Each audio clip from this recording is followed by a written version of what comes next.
um japonês bem brasileiro. Assim pode ser definido o karatê no Brasil. Como outras artes marciais do Japão, ele foi introduzido no país após a chegada dos imigrantes japoneses, no início do século XX. E hoje é febre nacional.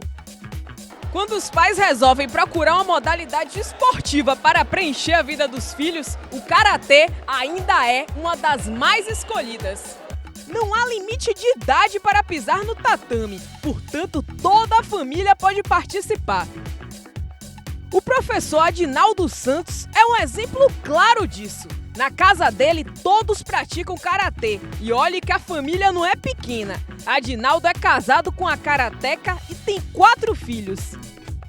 O Elber, faixa verde, 14 anos. A Adiclele, faixa amarela. O Hudson, faixa amarela. E futuro faixa amarela aqui também, o bebezinho. Ele tem quantos anos? Tem 2 aninhos. Como é o nome dele? Kerrian. E você optou por colocar eles no karatê porque não é um esporte agressivo para essa idade? A gente, como professor, a gente tenta apagar essa imagem que o pessoal vê do karatê feia. Que eles acham que quem pratica karatê pratica para brigar, para agredir os outros. A gente tem como um esporte, como uma profissão, como um meio de vida.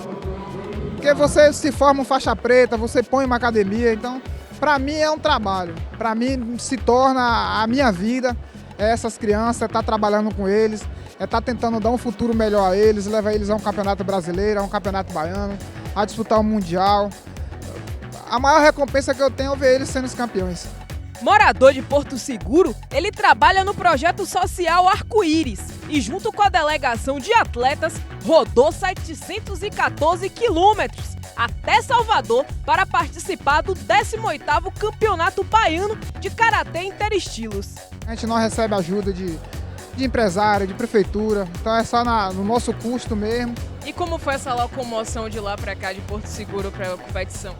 A gente corremos atrás para ver se a prefeitura nos ajudava com o carro, não foi possível.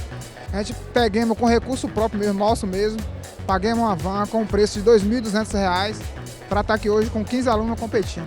São quantos meninos hoje que vocês atendem lá no Karatê? A gente está com uma faixa de 120 alunos. E é gratuito? Como? É, aula voluntária. A gente trabalha em torno de estar capacitando o jovem, adulto. Quem gosta do esporte, é um esporte caro, a gente sabe disso, complicado, mas a gente tenta estar fazendo o possível para estar no meio dos melhores.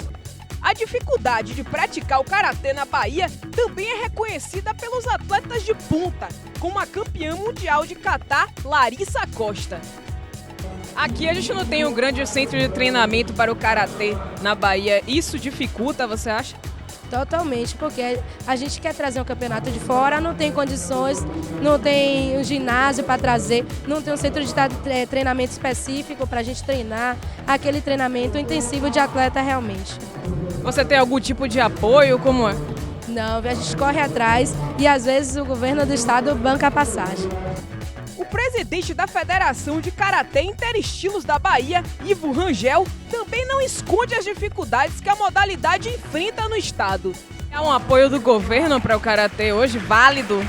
Quase nada, quase nada. Eu estou aqui sofrendo problema com uma delegação do interior do estado que o professor se candidatou a vereador numa corrente que não era do prefeito, o prefeito cortou ônibus, cortou tudo. Então, quer dizer, existe um revanchismo, muita gente faz do esporte um pedestal para agregar política sem a intenção de ser desportista. Além disso, o karatê ainda sofre com a descentralização organizacional da modalidade, que possui várias ramificações. Depois do advento da Lei Zico, então, onde foi facultado o direito das pessoas criarem entidades, muita gente confundiu o que seria uma entidade federada, a entidade de administração do esporte, com a entidade de prática desportiva. Então, muitos clubes se transformaram em federações sobre a guarida da lei, que eu acho a lei relativamente equivocada. Porque o karatê da Bahia é muito forte, mas se tivesse mais unido, seria mais forte ainda, ninguém ganhava para nós. Apesar de existir desde o século XVIII e contar com mais de 20 milhões de praticantes no mundo, sendo 1 milhão apenas no Brasil, o karatê ainda não é reconhecido como um esporte olímpico. O karatê é o maior esporte do Brasil, o esporte de luta do Brasil é o maior. Tá? Não tem quantidade de atleta. Você veja que, por exemplo, eu quando iniciei minha carreira como instrutor, eu iniciei no Clube Acrópole. E tem um atleta que por motivos particulares, profissionais, teve que sair. Hoje ele se graduou em Educação Física, voltou. Quando ele me trouxe o certificado dele para assinar, era 47.954. 47.954. Então, quer dizer, se só em um estado tinha isso tudo, hoje nós fundamos a Federação Interestilos e aí eu tenho hoje 9.851 atletas filiados. Por exemplo, hoje eu já estou na fase da melhor idade. Então, quando eu vou fazer check-up nos meus médicos, quase todos são do Karatê. Eu às vezes nem sei, cheguei outro dia para fazer o exame médico, o médico ele chegou e disse assim, Osso, ele chegou e foi seu aluno. Então, quer dizer, nós temos esse grupo de pessoas assim, entendeu? Que são muitas pessoas e eles aconselham e botam os filhos pelos benefícios educativos que tiveram. Esse fato de ter tantas federações no mundo todo, como você falou, seria também o que dificulta o karatê se tornar um esporte olímpico? Você sabe que a política internacional existe. Então no COI também existiu isso. Quando o judô, que era oriundo do Japão, originário do Japão, ele se tornou olímpico, aí a Coreia queria, porque a Coreia rivaliza muito com o Japão, aí queria também ter um esporte de criação deles na Olimpíada. E por isso eles incluíram o taekwondo. E depois fizeram um lobby para que o karatê não entrasse, porque disseram sempre dizem que é muito similar. Só que o karatê tem uma população mundial muito maior, o dobro de qualquer outra de arte marcial. Até o próprio MMA, que hoje é a coqueluche, hoje não tem tanto atleta como tem no karatê. As competições de karatê são divididas em duas, kumite e kata. Estes são como dois lados de uma moeda. Kata é uma série sistematicamente organizada de técnicas ofensivas e defensivas, executadas em uma sequência. Nesta forma de competição, o oponente existe somente na visualização mental do concorrente. No kumite, dois oponentes se enfrentam em uma luta. Cada um deve atacar e defender, tentando marcar pontos por meio de golpes. Desta forma, o kumite pode ser considerado como uma aplicação dos fundamentos do kata, mas os dois podem ser competidos individualmente e em equipe. Inclusive na Bahia, as meninas estão comandando tanto o kumite quanto o kata. Eu tenho duas campeãs mundiais que estão aqui presentes. Uma foi campeã infantil juvenil e outra que é campeã juvenil, que inclusive vai para a Sérvia agora disputar mais uma vez o Mundial. A grande revelação do kumite no estado é Emily Laranjeiras. Ela resolveu praticar a modalidade de uma forma inusitada e hoje, com apenas 16 anos, já coleciona títulos de gente grande.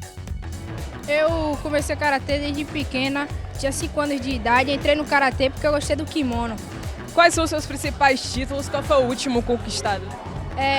Meus principais títulos é campeã mundial, campeã pan-americana, campeã brasileira, 4 vezes campeã norte-nordeste, campeã sul-americana, campeã do sul-sudeste e várias vezes campeã baiana. Outro nome que já está marcado no karatê baiano é o de Larissa Costa. A baixinha de 17 anos é campeã mundial de kata.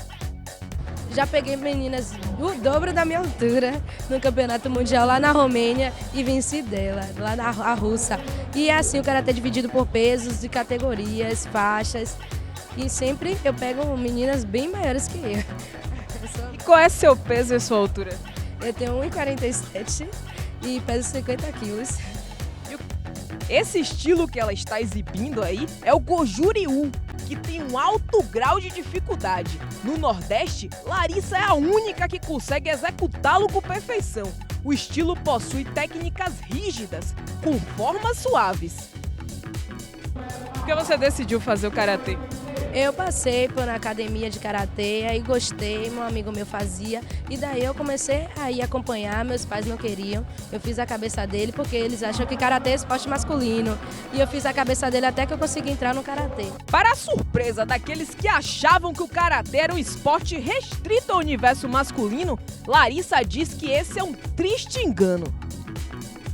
O karatê não é um esporte masculino, o karatê sim é um esporte que tira as pessoas do mundo que está hoje, da marginalização, do mundo violento que está e dá muita disciplina às mães. Eu acho que aconselharia, porque o karatê não é um esporte masculino e sim unissex. Não há idade, sexo ou tamanho específico para abraçar o karatê. Basta gostar do esporte e ter força de vontade de aprender.